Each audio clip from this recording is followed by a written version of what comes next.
Okay, alright. Andito tayo ngayon sa likod.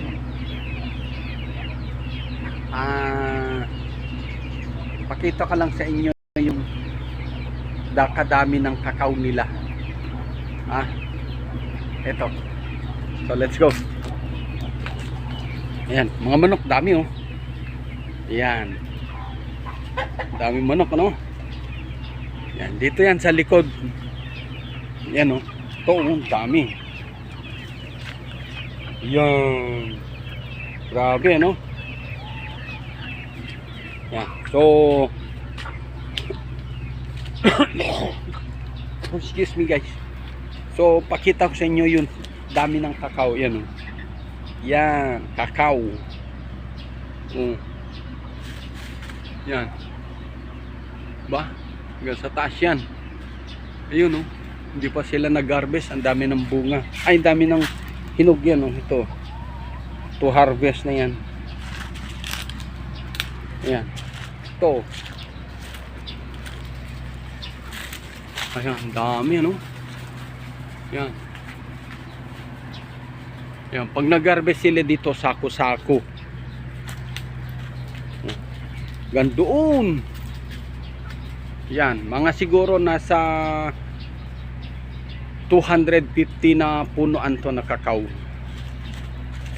So, ayan oh. O to. Yan. Ginagawang tsokolate. Ayan. Doon sa taas. Oh, ayan oh.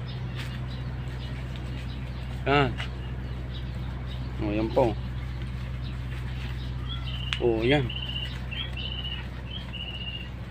Oh, pag masipag ka lang dito, to lalaki oh, yan.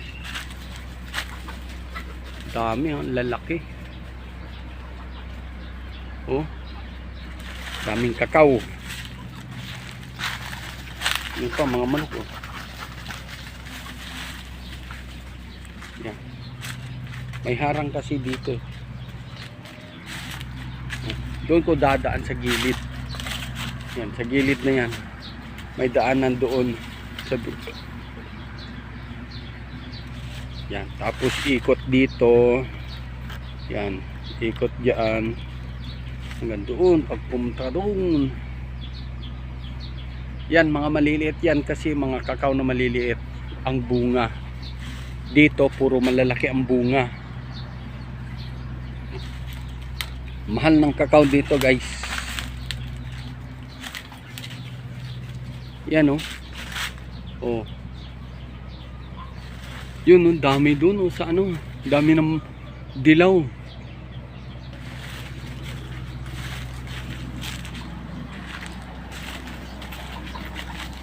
Ako guys, nagsasawa nga ako dito mag ano eh. Pagka hinati mo ito. Yan, binuksan mo yan. Ang tamis yung ano niyan, yung parang pinaka parang bulak niya, ang tamis niyan. Pero nakakaano lang, nakangangalay lang. Yan oh.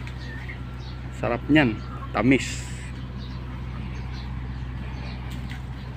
Yan, ginagawang tsokolate yan. Yan.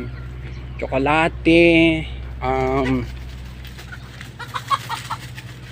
parang Milo, ganun. Yan, ito yan.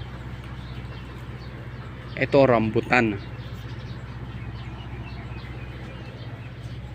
Yung nakikita yung bodega na yan, bodega ng Rusi, motor na Rusi. So, ang dami ng manok.